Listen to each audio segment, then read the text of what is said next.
ఈ మీకు 7 chakras align అయి ఉంటాయి ఇప్పుడు ఇవన్నీ చెప్తున్నారు కదా! అసలు ఏంటి ఈ షట్చక్రాలు అంటే ఏంటి? ఈ ఆధ్యాత్మిక మార్గంలోని ధ్యానంలో మొట్టమొదటిగా ప్రవేశించిన వాడు గాని ఎవరైనా కూడా ఒక మూలాధారాన్ని చైతన్యపరుచుకోవాలంటే ఏం చేయాలి? అది చైతన్యమైంది అనే విషయం వీళ్ళకి ఏ విధంగా తెలుస్తుంది? ఇప్పుడు జనరల్‌గా కాన్షియస్, సబ్‌కాన్షియస్, అన్‌కాన్షియస్ ఇట్లా 3 ఉంటాయి మన లోపల. ఆధ్యాత్మికం ఏమి తెలియనోడు ఉంటాడు. కానీ వాళ్ళ మీద కూడా చక్రాల ప్రభావం ఉంటుంది. సర్పెంట్ పవర్ అనే ఒక ఇంతలా బుక్ దొరికింది నాకు. ఆ బుక్ అంతా చదివి నేను అప్పుడే. నాకు వేరే దాని మీద ఇంట్రెస్ట్ రాలేదు. ఏముంది చూడాలి అనిపించి దాన్ని బాగా స్టడీ చేస్తే కుండలిని శక్తి 7 చక్రాల గురించి చెప్పాడు ఆయన. సర్పెంట్ పవర్ అది పడుకొని ఉంటుంది. పడుకొని ఉంది కుండలిని శక్తి అంటే ప్రపంచం అంతా పడుకొనే ఉంది, నిద్రలోనే ఉంది, అవేక్నింగ్ లేదు. 100 కోట్లు ఉన్నా కానీ అవేక్నింగ్ లేదు వాళ్ళ దగ్గర. ఎంత తెలివి ఉన్నా కానీ టాటా బిర్లా రేంజ్ లో సంపాదించినా కానీ అవేక్నింగ్ లేకుంటే నిద్రపోయిన సోలే అది. అలాంటి సోల్స్ ని ట్రిగ్గర్ చేసేది గురువులు. వాళ్ళ ప్రవచనాలు, వాళ్ళ స్పీచ్లు, వాళ్ళ ఆరాలో మనం వెళ్ళడము అక్కడ ట్రిగ్గర్ చేస్తుంది. మూలాధారంలో ఉన్నాడు క్వాలిటీ మామూలుగా. నిద్రలో ఉన్నాడు ఎట్లుంటాడు అంటే స్వార్థపరుడు ఉంటాడు, సెల్ఫిష్ గా బాగా, టోటల్ సెల్ఫిష్. భార్య పిల్లలు అన్న రెస్పాన్స్ కూడా ఉండదు వాళ్ళకు. మనిషిని చూస్తే వాళ్ళ జీవన విధానం, ఆలోచన విధానం చూస్తే అర్థమైపోతుంది సినిమా ఎంత ఉందని. ఇట్లా చూడంగానే తెలిసిపోయినట్టు గురువులు చెప్తారు, ఏం లేదు ఇదే అంత. ఇప్పుడు నా అనుభవంతో నేను చెక్ చేసింది అదే. మూలాధారంలో ఉన్నాడు ఎట్లుంటాడు అంటే సెల్ఫిష్గా ఉంటాడు. అనిత్యాన్ని, శరీరాన్ని, అందరిది నాకే రాని అంటాడు. వెనుకోడిది, పక్కోడిది, ముంగటోడిది. భయంకరమైన స్కామ్లు చేసే క్వాలిటీస్ ఉంటాయి వాళ్ళ లోపల. వెనుకోడిది, పక్కోడిది, ముంగటోడిది నాకే రాని, ఇచ్చినోడు మర్చిపోని, ఈయనోడు చచ్చిపోని అంటాడు. ఏమన్నా కానీ అంటాడు. నా భార్య పిల్లలు అన్నది కూడా ఉండదు వాళ్ళకు. అది మూలాధారం. అవేక్నింగ్ లేని సోల్ అది, వాళ్ళ క్వాలిటీ అది. అదే కొద్దిగా లైట్గా ఎక్కడో అవేక్నింగ్ ఉంటుంది. వాళ్ళు ఏం చేస్తారంటే గంటలు గంటలు పూజలు చేస్తారు. చిన్న అవేక్నింగ్ ఉంటుంది వాళ్ళకు. ఆ పూజలు ఎట్లాగా నిష్ఠతో చేస్తారు. స్నానం చేసేదాకా నీళ్ళు కూడా ముట్టుకోరు, దీపం పెట్టేదాకా నీళ్లు తాగరు. అలాంటి వాళ్ళు ఉంటారు. నిష్ఠ అనేది పనిచేస్తుంది. తెలిసి తెలియక అగ్గిలో చేయి పెడితే కాలుతుంది, అది ఏదైనా రిఫ్లెక్ట్ అవుతుంది. తెలియకుండా చేసిన భక్తిలో కూడా నిష్ఠ కొన్ని సంవత్సరాలు చేస్తాడు, మెల్లగా ఒక స్థితి వస్తుంది అందులో. తెలియకుండా కూడా చేసిన దీప ఆరాధనలు, పూజలు ఏదో చేస్తాడు. గుడ్డిగా చేసినా, తెలియకుండా చేసినా అది మళ్ళీ ఒక రిజల్ట్ తీసుకొస్తుంది. ఈ మూలాధారం వాడు మామూలుగా అవేక్నింగ్ అక్కడి నుంచి కొద్ది కొద్దిగా మొదలవుతుంది.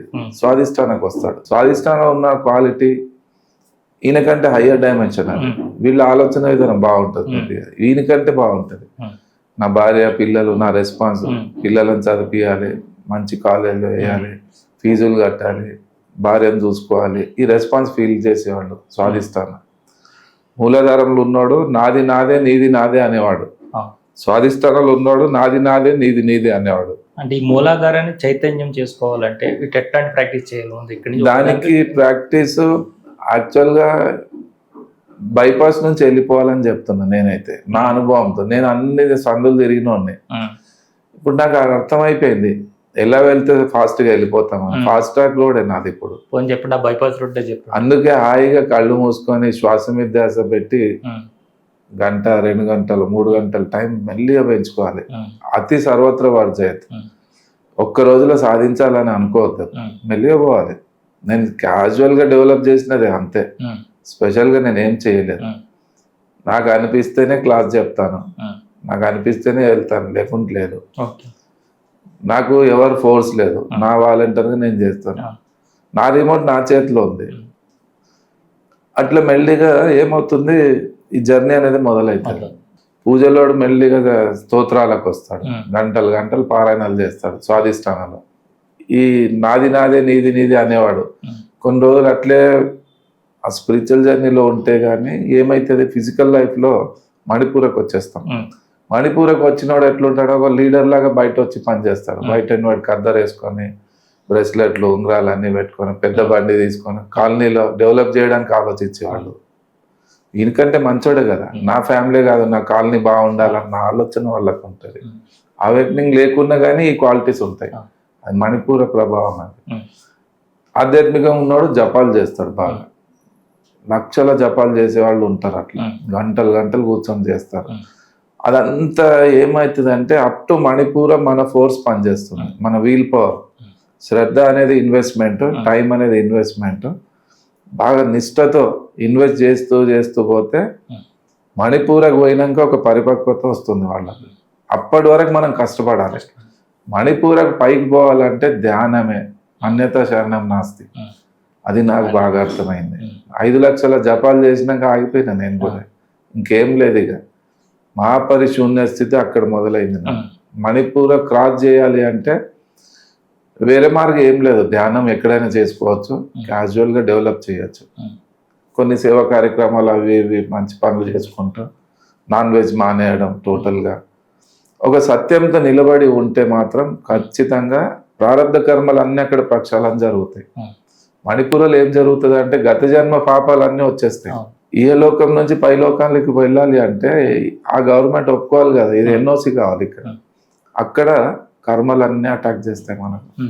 చాలా భయంకరంగా అటాక్ అయినాయి నాకు కూడా. లేనిపోని ఎక్కడెక్కడో జన్మలు అన్నీ వచ్చేసినాయి. నేను అక్కడ సరే ఎగ్జామ్ వచ్చింది, నాకు పేపర్ ఇచ్చావు సార్ నువ్వు, నేను రాస్తాను కానీ సపోర్ట్ చేయి, అంతే. చిన్న రిక్వెస్ట్ నాది, నేను రాస్తాను. నిలబడ్డాను అక్కడ. చాలా ఏడిపించిన నాకు కూడా, చాలా భయంకరంగా ఉండండి. ఎన్ని రాత్రులు పడుకోలేదు నేను. ఈ మార్గాన్ని ఎందుకు ఎంచుకున్నాను అనిపించలేదు? అనిపించింది చాలా సార్లు. ఈ గురువులకు ఏం పని లేదు, ఏదో చెప్తారు వీళ్ళు, కానీ లాగి సముద్రంలో పడేసినాడు, కొట్టుకుంటావు చచ్చిపోతావు నీ ఇష్టం. నీళ్ళు అయినట్టు అయిపోయింది నా పని అనిపించింది నాకు ఎన్నిసార్లు. నిద్ర మాత్రలు కూడా తెచ్చుకున్నా ఒకసారి అయితే, సూసైడ్ అటెంప్ట్ గురించి. అంత భరించలేని వీక్ పాయింట్కి తీసుకెళ్ళారు నాకు. ఎప్పుడైనా అది ఫేస్ చేయాలి, నేను క్రాస్ చేయాలి దాన్ని. ఇప్పుడు నేను చనిపోయినా కానీ ఇంకేం సాధిస్తాం అక్కడ, చూద్దాం ఇంకేం జరుగుతుంది. ఒక కాన్ఫిడెన్స్ డెవలప్ అయింది అక్కడ. ఏం చేస్తావో నీ ఇష్టం, ఇక అన్ని సరెండర్ అయినాక నార్మల్ అవ్వడం స్టార్ట్ అయింది. ఇక నాతో కాదు అన్నప్పుడే దైవం దిగుతుంది అక్కడ. క్లియర్ ఎక్స్పీరియన్స్ నాకు అది. అక్కడ నుంచి వాళ్ళు పట్టి లేపారు నాకు పైకి. మణిపూర పైకి వచ్చాను. అక్కడ నుంచి సార్తో కనెక్ట్ అవ్వడము నాకు పెద్ద ప్లస్ పాయింట్ అయిపోయింది. అక్కడ ఒక ర్యాపిడ్ ఫోర్స్లో స్టార్ట్ అయిపోయింది. ఇక నాకు సర్చింగ్ అయిపోయింది, ఏం లేదు.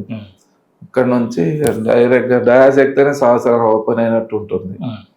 ఇక అన్ని రాష్ట్రాలు, ఇండియాలో ఉన్న రాష్ట్రాలన్నీ తిరిగిన. 5 లాంగ్వేజ్ నేర్చుకున్నాను చెప్పడానికి, ధ్యానం నేర్పడానికి. తెలుగు, మరాఠీ, ఇంగ్లీష్, గుజరాతీ, ఈ లాంగ్వేజ్ అన్ని మాట్లాడతాను.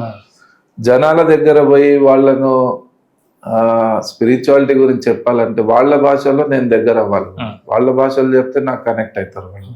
అట్లా నేను మహారాష్ట్ర అంతా తిరిగాను, గుజరాత్ అంతా తిరిగాను, పంజాబ్, రాజస్థాన్, అన్ని నేషనల్ లాంగ్వేజ్ హిందీ ఉండి. సౌత్ ఒక్కటే ఎక్కువ తిరగలేదు నేను, కన్నడ, తమిళ్ ఈ సైడ్. సార్ కూడా అన్నారు నీకు అక్కడ వర్క్ లేదు, నువ్వు నార్త్ ఇండియా చూసుకో అని. అట్లా నేను పని చేసుకుంటూ ఒక 10 రోజులు టూర్ చేసి వచ్చి కూడా 11th డే నార్మల్గా షాప్కి వెళ్ళిపోయేవాడిని. 4 రోజులు టూర్ వెళ్తేనే జండు బాంబులు రాసుకొని పడుకునేవాళ్ళు. తెలుస్తుంది క్లియర్గా ఇంత ఎనర్జీ, ఇంత ఫ్రెష్గా ఎట్లున్నా నేను. మామూలుగా వెళ్ళినట్టు 10 o'clock షాప్కి వెళ్ళిపోయేవాడిని నేను.